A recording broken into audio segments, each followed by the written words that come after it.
வணக்கம் மக்களே. நேற்று பாப்பாவுக்கு பர்த்டேன்னு சொல்லி நல்லா ஹெவியாக சாப்பிட்டாச்சு.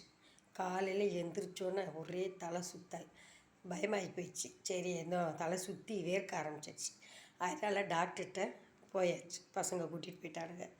போனால் இசிஜி எடுத்து அப்புறம் பார்த்திங்கன்னா சுகரு ப்ரெஷரு எல்லாம் டெஸ்ட் பண்ணாங்க. கடைசியில் பார்த்தா சுகரு கொஞ்சம் அதிகமாகிடுச்சு.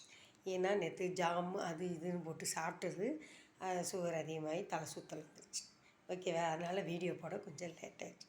எங்கள் வீட்டுக்காரர் சொல்கிறாரு, நீ அந்த மிளகாய் சாஸு, தக்காளி சாஸு இதெல்லாம் தொட்டு தொட்டு சாப்பிட்டேடி. நான் சாப்பிட்றோம், அதுக்கு தொட்டு சாப்பிட்டதில்ல டேஸ்ட்டாக இருக்கும்னு சொல்லுங்கள். அதனால் தொட்டு தொட்டு சாப்பிட்டேன்.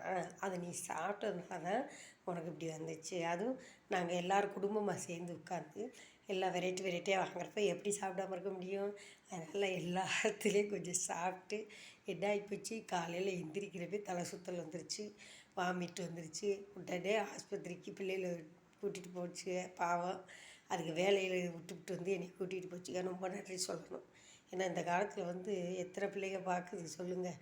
நான் திட்டுனாலும் வஞ்சாலும் ஆனால் என் பிள்ளைங்க எனக்கு ஒன்றுன்னா ஓடி வந்து நின்றுங்க. அப்படி பிள்ளைங்க தான் பெற்று வச்சுருக்கேன் நான்.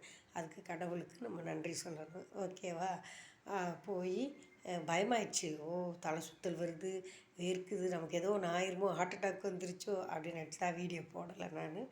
காலையில் எந்திரிச்சோன்னு போட்ட வீடியோ. ரொம்ப சந்தோஷம். நிறையா வியூஸ் பார்த்துருக்கீங்க. இப்போ சாயந்தரம் தான் நான் வந்து பார்த்தேன் நான். நிறையா பார்த்து ரொம்ப நன்றி எல்லாத்துக்கும். லைக் பண்ணுங்கள், ஷேர் பண்ணுங்கள், சப்ஸ்கிரைப் பண்ணுங்கள். கவனமாக இருங்க சாப்பிட்றதில்ல. அதுக்கு சொல்ல தான் நான் உங்களுக்கு ஒரு வீடியோ போட்டிருக்கேன். நன்றி.